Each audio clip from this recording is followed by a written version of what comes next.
Welcome everyone, Christine here with a discussion about some of the best campaigns to play as a beginner player in Total War Warhammer 3 Immortal Empires. Now, I haven't necessarily gone with the most powerful Legendary Lords on this list.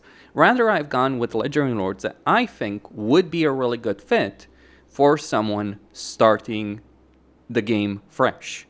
And someone who is eager to learn and campaigns that work well within the current meta. So races that work well, that are well designed, and legendary lords that are well designed, but campaigns that will also teach you valuable lessons, be it in battle or in campaign, with regards to building settlements, managing your economy, dealing with diplomacy.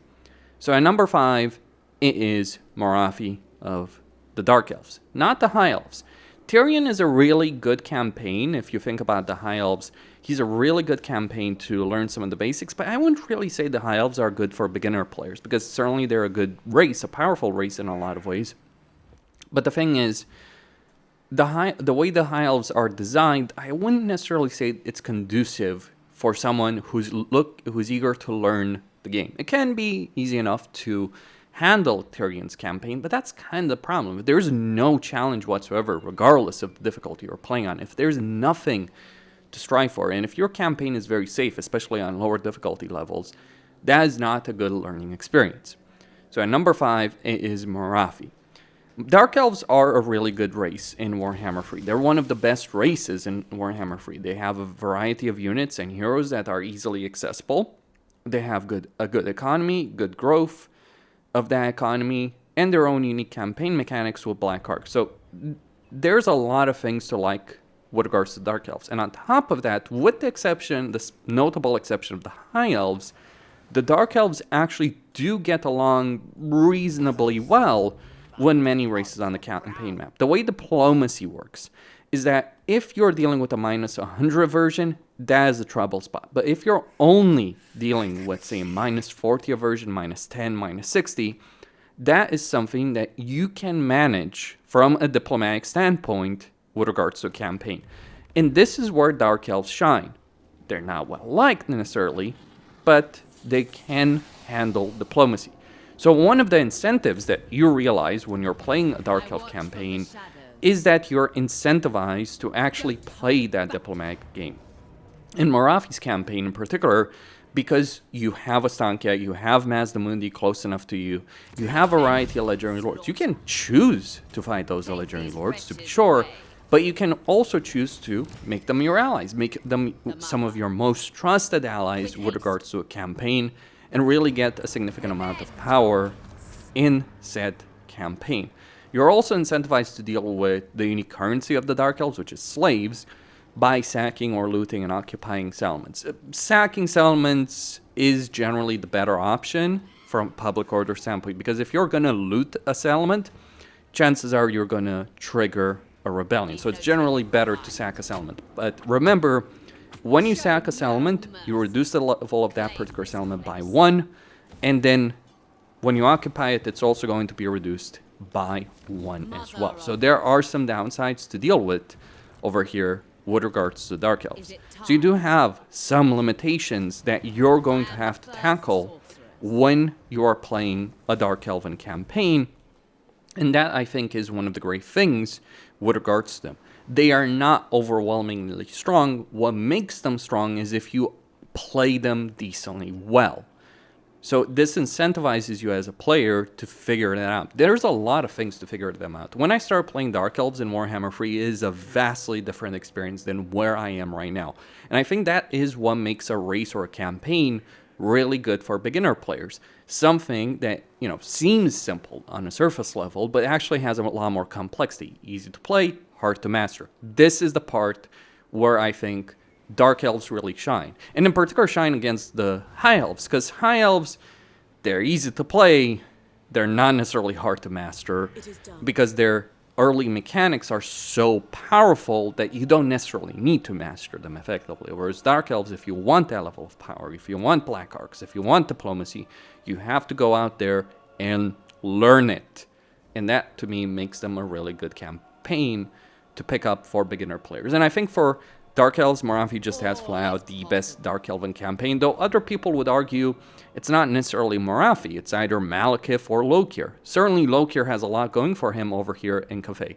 But regardless, one of these 3 campaigns, Morathi, Malekith, or Lokir, are really good beginner campaigns for someone starting out as a new player. You also don't really need to own the DLC, any of the DLCs for Dark Elves. Yes, it's beneficial for the Masters, to be sure, some other things as well, but you don't need to own any DLC to have a good time with the Dark Elves. And I think that is one of the selling points from my perspective with regards to them.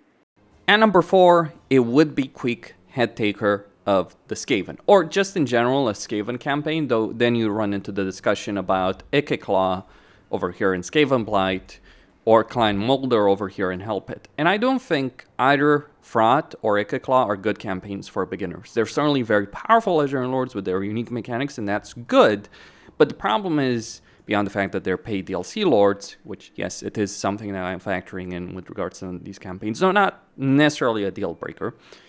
But the thing about these campaigns is their starting locations, because they start with single region provinces in either Skaven Blight or Hellpit. Lots of power to be gained from those locations, but certain limitations that do apply in these campaigns. Also, the problem in particular for Ikeclaw is that you have a complicated situation over here, because Mogar is going to prevent you from taking over these settlements over here in Estalia. To the east, you have Belagar, you have Aranessa, you have Scrag, you have Athelorn. So it's a complicated situation. One better discussion could be had with regards to Snitch over here in Cathay. Paid DLC Lord, great starting location, great variety of foes to deal with, but I think really Queek, while certainly more simple, that's not necessarily a problem, it's a feature. Queek's playstyle does allow him to experiment with a wide variety of units. Because yes, you do have benefits for Storm Vermin, but I wish to emphasize, and Clan Rats, but I wish to emphasize that you don't really want to use those units in a Skaven campaign. You want to use a wide array of tools, Gutter Runners, Night Runners, monstrous units, artillery units, engineering units. There are all kinds of options that are available, and all of them do work, or a lot of them do work. In fact, the Skaven Slave Clan Rat Storm Vermin playstyle works the least, but you don't need to focus on that with Queek. Even if you don't own any of the DLC for a Skaven, you will find that there are a wide variety of playstyles that are available. That's the first thing. The second thing is that your unique resource, food, and the way you occupy settlements does create more interesting dynamics with regards to conquering territory. Because it's not just like burn everything to the ground that's Skaven. I mean, sure, that's part of it, but you gotta consider, when you take a province, you're likely going to have a rebellion, because anytime you occupy a settlement, you're gonna occupy it by default at level 1. And even if you spend food to increase the level at which you're occupying a settlement, you're still going to have this conquest penalty of minus 40 actually. So you're going to have to deal with that in a Skaven campaign in order to really maximize your resources and how they are utilized. You have good access to heroes, good access to early game units, easy access to high tier stuff, because you can always spend food to get access to higher level settlements in a campaign. And the location that Queek has, while it's not as good as Cathay and Snitch, you do have wider variety of units that you can use. Snitch has penalties in regards to that particular aspect. You do have a wider variety of units right off the bat. You have a good amount of heroes that you can get fairly early on, more chieftains than anyone else. You can also get hidden layers and assassins very quickly, and then you can spend your food on Carrick Asgal to get it to tier 3, tier 4 potentially, in a campaign, and have access to all those things. That is a level of power. But keep in mind, Skaven do have weaknesses. You can end up in a food deficit, which affects you in a very negative way in your campaign. You don't really want this to be in the red for more than a couple of turns at most. You also have the problem that virtually everyone hates you in this Skaven campaign, unless we're talking about literal freaking demons. But most other factions do hate you one way or another. Even if it's small level of aversion or a ridiculous level of aversion, like minus 100 with the Dwarves, you will have to be dealing with that in a campaign. By the way, one recommendation I would strongly make over here, destroy this building, get the money, because when you demolish the building over here, you'll get 3,000 gold. And your objective is to actually take Carcade Peaks, and that undercity building will be removed anyway. So just get the money, use it early on, have a good start, have good flexibility. And because of your starting location, you actually have more flexibility. Yes, the goal is Carcade Peaks, but you can go south, you can go east, you can go north. You can go west, try and reunite with Ickaclaw, get access to Skaven Blight. If you own his DLC, you do need to own his DLC to do so.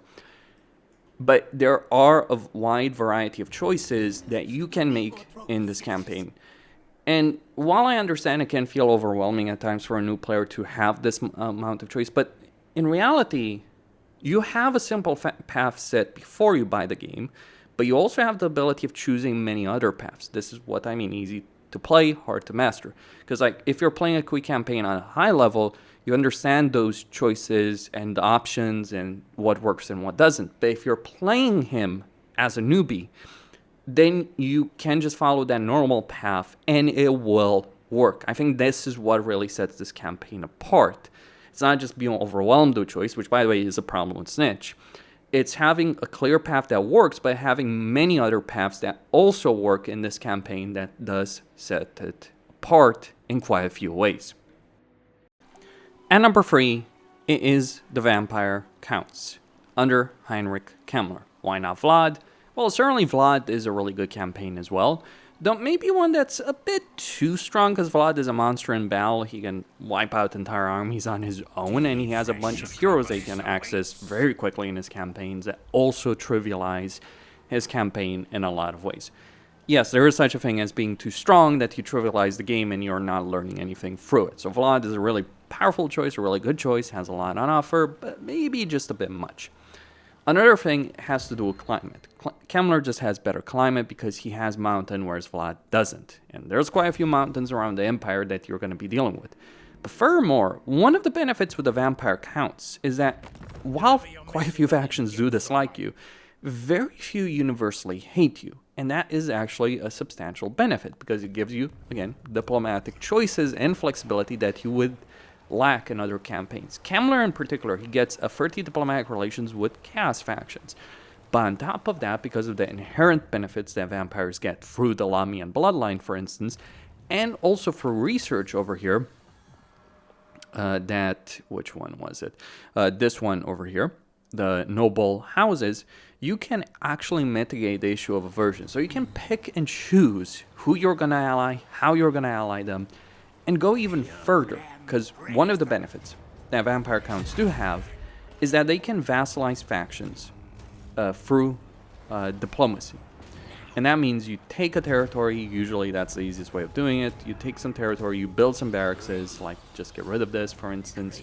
Build a barracks and, next turn I could vassalize, or 2 turns from now I could vassalize Marienburg or even Karl, Franz. I'd recommend sticking with vassalization of legendary lords.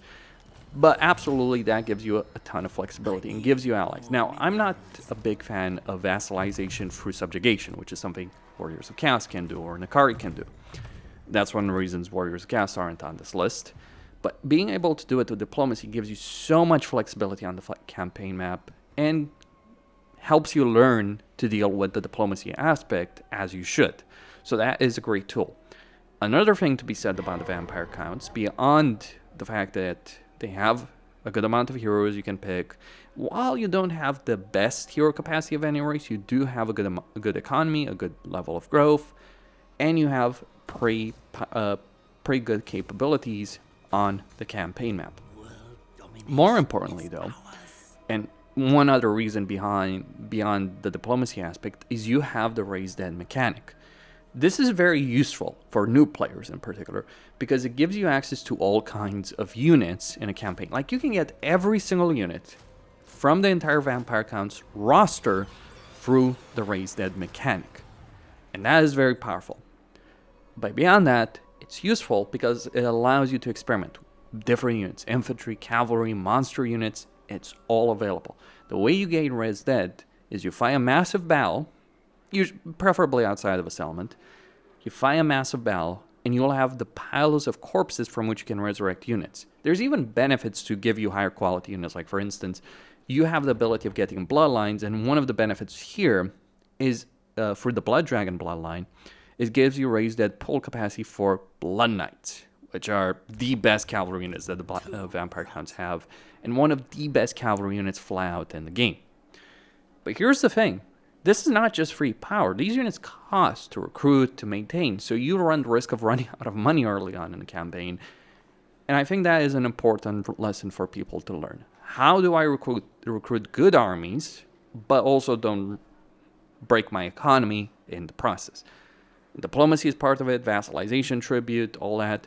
It works. But it is a great learning experience. Another thing, though, is you have the Red Duke. Like, one of the nice things I like about the Vampire Counts is you don't just have the Legendary Lords, you also have these Bloodlines, which are not Legendary Lords, but they're also not just generic Lords. They're special Lords, they all start immortal, so when one of them dies in battle, you can get them back after their wounded duration expires. So that is a good amount of power and flexibility that you have in this campaign that you just don't have. By the way, I really wish the Necrarchs actually look like this, because they don't when you recruit them. So they don't look all that special. Like, I'll just give you an idea. This is a Necrarch. It's not particularly special as a leader of an army. Still, great amount of choices, flexibility in skill lines, different priorities, like Blood Dragon's really good at leading armies, Lamian's focused on diplomacy and pure combat freaking ability and character experience. I'd recommend Lamians and Blood Dragons early on. You can also go with other things as well, like Research Rate, Winds of Magic, Ambush Chance, Raise Dead Pull with Crypt Goals, all that. There are all kinds of benefits. Personally, I would possibly skip all the Strigoi. They're not worth it compared to the others. Get them last. But Lamians, Von Karsteins, Blood Dragons, even Necrarchs, they're all really good in their own different ways. So tons of flexibilities, tons of ways of playing it. You do have a goal, which is to basically wipe out certain factions or vassalize them, which further pushes you. Like, why would you fight Llewellyn and Core when it's so easy to vassalize him? Like, just take this province, build 2 barracks, sell them one by one to him, and you might be able to vassalize him. Or you might need to take a bit more territory. Your only real objective is to wipe out Durfu over here in the Winterfell Palace. That's it. Otherwise, you have flexibilities. You have a campaign goal to keep you focused on something, but then you have other flexibilities as well. It can be a bit annoying over here with the Dwarfs, to be sure. But again, choices that you can make in a campaign that other factions don't have. You can vassalize these Dwarves, you can wipe them out. That is on you. You can just focus on vassalizing Legendary Lords, or you can wipe all of them out. You are not forced to do anything other than wipe out Durfu. And then long term, basically control the Empire and wipe out Karl, Franz in the very, very long term, if you care about the long campaign victory condition. I would not necessarily prioritize that too much. I would not necessarily make decisions based on that. But your goal as the vampires is to take over the Empire, and that requires removing the current Emperor. But still, great race for beginner players, great campaign for beginner players with Kemmler, or you can go with Vlad. I would not recommend Manfred or Gorst, for the record. They're not horrible campaigns, but they won't teach you anything as much. Like, Gorst is pretty pathetic. Like, he's strong, really strong, but not the best learning experience, I can say. And just generally not the best campaign experience either. And number 2, it is the Dwarves, under Thorgrim Grudgebearer. Malachi has the best campaign. You could also play Grombrindle or Ungrim. They have their own benefits. But I think 2 things. 1, if you're going to play the Dwarves, I'd recommend Thorgrim as your first campaign, because he has a lot more choices and options in his campaign than the other ones do. I mean, Malachi has a bunch of choices with his quest, but his campaign, blow up Norsca, blow up the Cast Dwarves. With Thorgrim, it's a bit more complicated, because you have Queek coming in from the south, you have Warzak coming from the west, at least for now, until the next DLC when they're going to move his starting position. You do also have Azag coming in from the north, potentially wiping out Ungrim, and Vlad wiping out Zufar. And you have to deal with all of these dilemmas in your campaign. That's already good. Another thing with Thorgrim is you aren't necessarily locked in a particular playstyle. You can choose whatever you want to go. Sure, you have certain benefits over here with like hammer units and longbeard units, But really, you have the flexibility of going with whatever you want with the dwarves. And there is a significant number of choices. Melee infantry, range choice, artillery choice, flying options, hero options. It is all there. And one of the things I really like about the dwarves is you can play them hyper aggressively, or you can play them defensively. You do have to worry about the grudges to a certain extent, or you can just focus on the deeps, build up your dwarven strongholds. Not quite accurate to the lore of the dwarves, but still, you do have that kind of choice, those kind of choices in a campaign, while also having the tools and the incentive to deal with things around not just a particular area of the campaign map, but around the world. That's because of the legendary grudge system, which allows you to confederate all other legendary lords of the dwarves. Guaranteed. Confederation is always finicky, to say the least, as a system. It isn't a great system to deal with inherently, but being able to guarantee it, that means you have those legendary lords, you have their mechanics, their lord mechanics, not their faction mechanics. There is a difference. You have those mechanics that you'll be able to get in your campaigns, that kind of flexibility, and it will force you to deal with areas of the campaign map that you otherwise wouldn't care. So for instance, let's say you're playing a dwarven campaign, any of them, even if the climate isn't suitable, you confederate Grombrindle, suddenly you have to worry about this entire campaign map as well, if he's still alive by the time you confederate them. Chances are on lower difficulties he will be. So that adds greater variety in a campaign than you otherwise would have. You have strong early game capability, but you also have really good long-term capability as well. This is the thing. Some races are really good in the early game, but aren't so scalable in the late game. Other races are really bad in the early game, but really strong in the late game. High Elves are kind of like that. Wood Elves is to some extent, but Wood Elves are strong just all around. But still, you get the idea. Dwarves are strong in all aspects, but they have a lot on their plate. Greenskins, Skaven, vampires, you name it. Diplomacy is going to be more limited because you hate the disorder races and they hate you as well, so Greenskins, Skaven, and all that. But the order races, you get along with most of them, though not all of them. Never trust an elf. Gimli said that best. That is the mentality of the dwarves. No, the mentality of the dwarves in the Warhammer universe is more like murder all the elves. They would, if they could. They have reasons to, as well. Though, to be fair, the dwarves were kind of played like fools by the Dark Elves. So let's just say one of the High Kings of the High Elves played it like a dumbass in a lot of ways in that respect. Also, you have a good amount of quest battles as well to play around with. You have a huge amount of objectives, and again, a wide variety of playstyles that you do have access to. Very aggressive, more defensive, or a mix between the two of them. You have good scalability, good options. It is just a campaign that works. And also, nice to have a legendary lord that gives you an extra hero capacity, so more heroes to play around with. That is just fun in a campaign. Not that the dwarves struggle necessarily with respect to hero capacity ever since they got changed, but dwarves are a really solid race, and Thorgrim, while he isn't the best dwarf legendary lord, Grombrindle is much better, Malachi is much better, he is a really good all-rounder between all of them. Not too ridiculous, not weak, or with horrible mechanics. I'm looking at Ligar and Fork in that particular respect.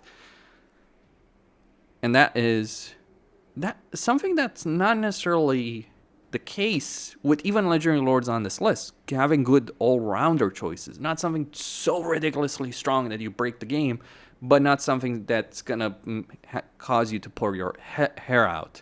That is a good way to describe Thorgrim. Just a good all-round pick for any kind of player on any skill level. And at number 1, it is the only Emperor Karl Franz. The hilarity of me making this comment is that this entire coverage that I've done of Warhammer 3 started with me looking at the recommended campaigns for Warhammer 3 and laughing about it, because one of the campaigns was Emperor Karl Franz, which was absolutely not the case before Franz came. But now, with the changes of Imperial Authority, with the changes of the Empire in terms of everything really, unit recruitment, hero recruitment, campaign mechanics, The Empire is absolutely a great race to play. But not just that, it's a great race to play on every player level. Regardless of whether or not you're a veteran player or a new player, the Empire is in a great position. And the recommendation of Karl Franz is, yes, Gelt is really strong. Elspeth is really strong. The trifecta of the Empire is in a really good place. We could use more for Marcus Wolfhard and for Volkmar, but for the 3 legendary lords that I just mentioned, it is a great situation.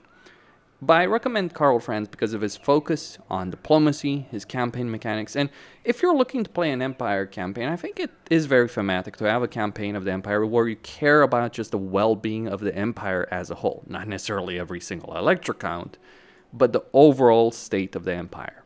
And that is something that Karl Franz excels at through his campaign mechanics, through his prestige system, electoral machinations, for the various elector counts that you can get over here and the various units you can get for this. You have to work for this. You don't get it through just one-turn research like Gelt or Elspeth do that just costs money.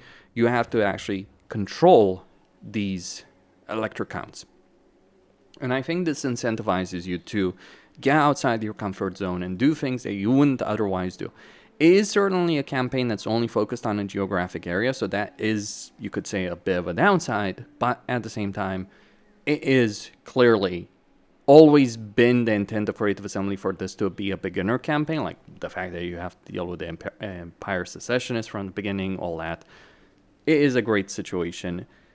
Now that Thrones of the King has come out and really redefined what the Empire is.